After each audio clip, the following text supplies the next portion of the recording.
What's going on, everybody, and welcome back to a brand new episode on my channel. As always, I'm Jay, and today, guys, I'm finally talking about Candyman 2021, which was just released not too long ago. I did end up getting to see it, but of course, as I mentioned in my last little quick video, I did end up getting sick after being on a couple weeks of vacation, so I am obviously getting to this late. But, guys, if you still haven't seen the film and you know you want to, be aware that I am going to be delving into some spoilers about some key plot details inside of this film, so if you haven't seen it, go check it out, come back, and we can talk all things Candyman. But without further ado, let's talk Candyman 2021.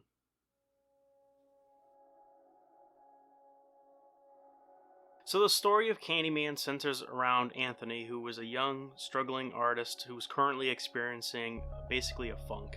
And he's inspired by the rumors and myths and urban legend of the Candyman.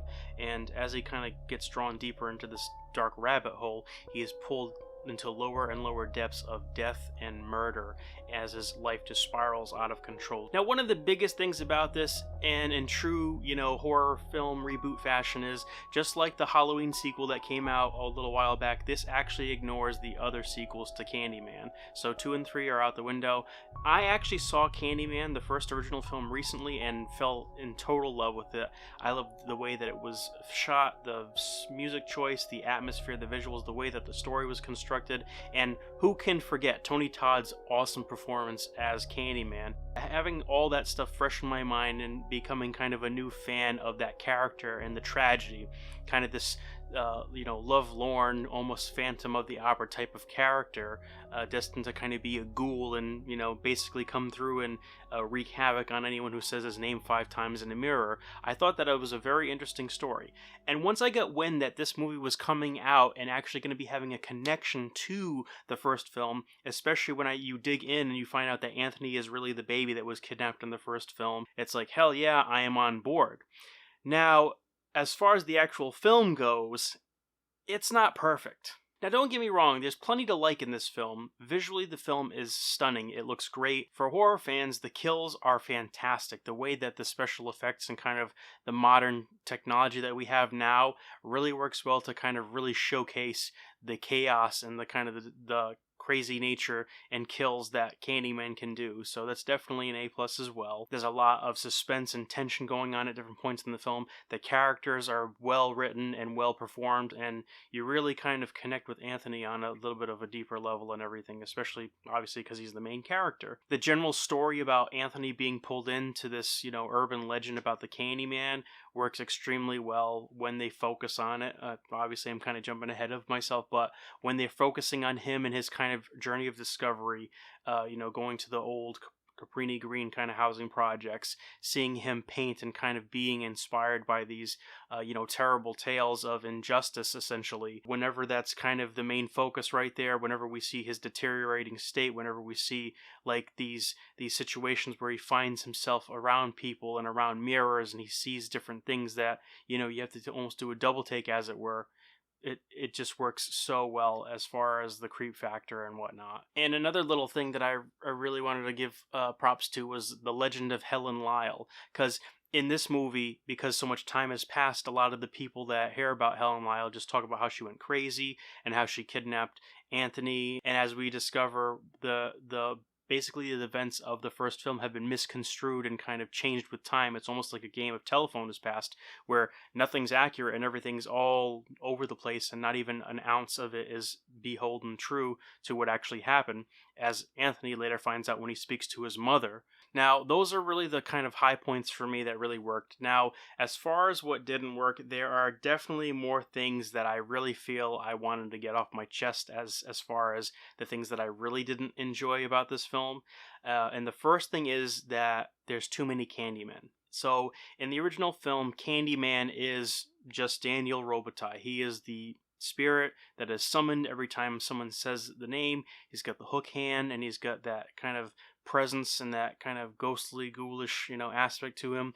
But in this film, the Candyman that goes around and does the killing is actually a totally different person who was killed in the 70s due to police brutality and everything. It's like you cheapen the fact that Candyman was such a important figure, and it's kind of like his legend grew because of how notorious he was, and it was just this one singular ghost. To make him multiple ghosts or to make him multiple entities really feels like a little bit weird to me, and it just doesn't really sit well to the mythos and everything, at least from my perspective. To add to that, I really feel like the story detracted from what the main important focus was, which was Anthony's subtle or hidden connections that we're discovering along with him with Daniel Robitaille, the Candyman, the one who ended up abducting him when Helen Lyle summoned him. And I mean, Anthony is a painter and an artist just like Daniel Robitaille was. And it's like they could have really done a lot with that if they had focused it. It's almost like they could have shown how the Candyman imprinted on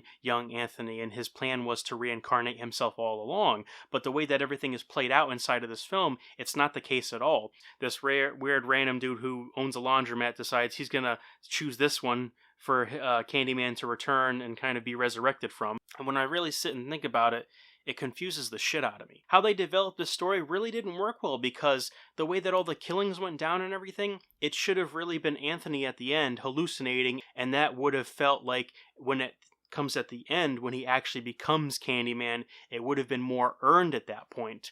And I would have preferred to have seen a more focused kind of direction in that respect, because again, it's like you're putting all these breadcrumbs, you're making it seem like Anthony is, becoming Candyman, or he's killing and doing things. There's like some type of rash and body horror going on that signifies his change physically, as it were.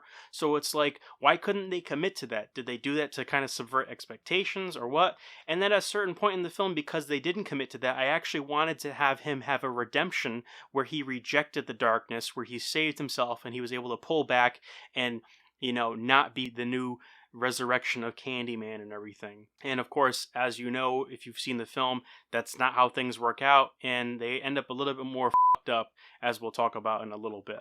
I thought that there was a slight waste of a plot point, because his girlfriend in the film had a father who ended up going crazy and committing suicide, which we just see in one scene where he's sitting on the window. She walks in and says, "Oh, I bet you never thought your father could fly," or something, and he jumps out the window and essentially kills himself. I wanted to know more about that, because there had to have been a deeper connection there. Was her father being entranced or kind of, controlled by Candyman? Was there something crazy going on?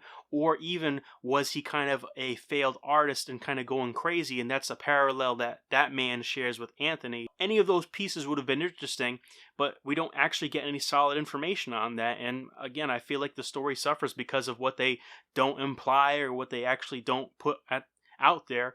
And the film could have done so much better with just those little nods and those little mentions and everything. And, a lot of people have said this, but I really do feel like the film was way too hyperbolic for its own good. And yes, that is absolutely a fact of life. Stuff like this has happened, and in certain parts of the world continues to happen. But the thing is that when you're focusing too much on that, you make me pull myself right out of the story, because films are hyperbolic and dramatic in nature.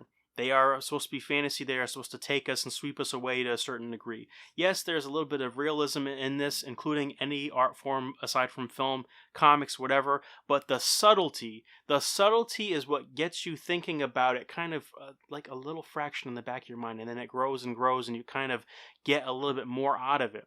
This was so overstated. And by the time we get to the end, where Anthony is clearly not able to do anything, he's not standing, he's like literally dying from the decay on his body, having had his hands sewn off and a hook put on, and all this stuff having gone on, that police bust in and just shoot him when he's in the arms of his woman dying.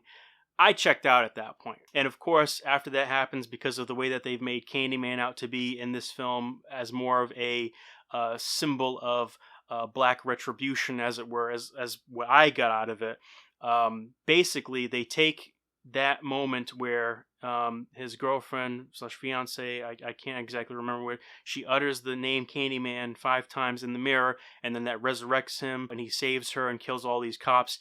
And then, as he's killing the cops, bees swarm him, and his face becomes CGI Daniel Robitaille, aka Tony Todd, which felt cheap as hell. Because they put it at the end of the movie, they stuck it right at the end, and honestly, all along, they should have been utilizing Tony Todd's likeness and different things throughout the whole film. going back to my complaint about too many Candymen, they should have kept it as Tony Todd. They should have had him whisper in Anthony's ear. They should have had him do all these things. Maybe that would have been cliche. Maybe it would have not been an effective plot device to some people. But I tell you, as a fan of Candyman, when I'm watching Candyman, the Candyman should have been inside of this movie. And I don't feel like we got any of that except for about 5 minutes at the end of the film. And then just as soon as he comes, the film ends, and that's all we get. So for Candyman 2021, like I said, solid movie. I would give it 3 out of 5 stars. Definitely worth watching, and I'm sure that this film feels a lot more presentable and a lot more quality-wise as a sequel to the original Candyman, again with some connective tissue and some of the choices that they do.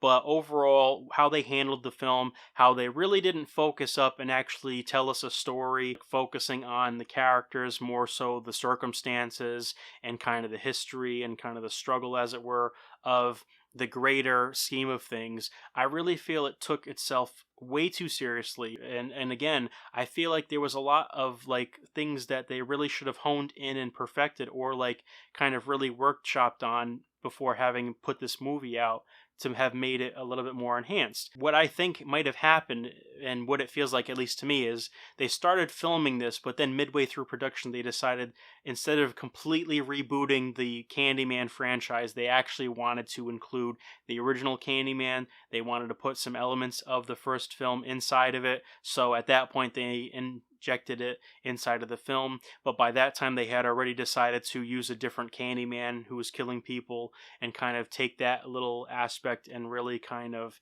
kind of try to marry it with what they were trying to do as far as what could be described as fan service. Going forward, I don't really know what they can do. I feel like they've painted themselves into a corner. They really didn't utilize the, kind of member berries. They really didn't utilize the nostalgia of the first film that well. They really didn't break too much new ground as far as I'm concerned. That really made it effective for the new film to really take off and have legs beyond just this one film. So I don't really feel like they need to make any more films. And besides that, I don't really know where they can go with it, because you're telling me that you're going to have Tony Todd be the CGI face of Candyman for everything. Is he even going to be in the films if they make any more? And again, are the stakes or the kind of the point of watching it, is it even going to be worth it? For me, I'd say probably not.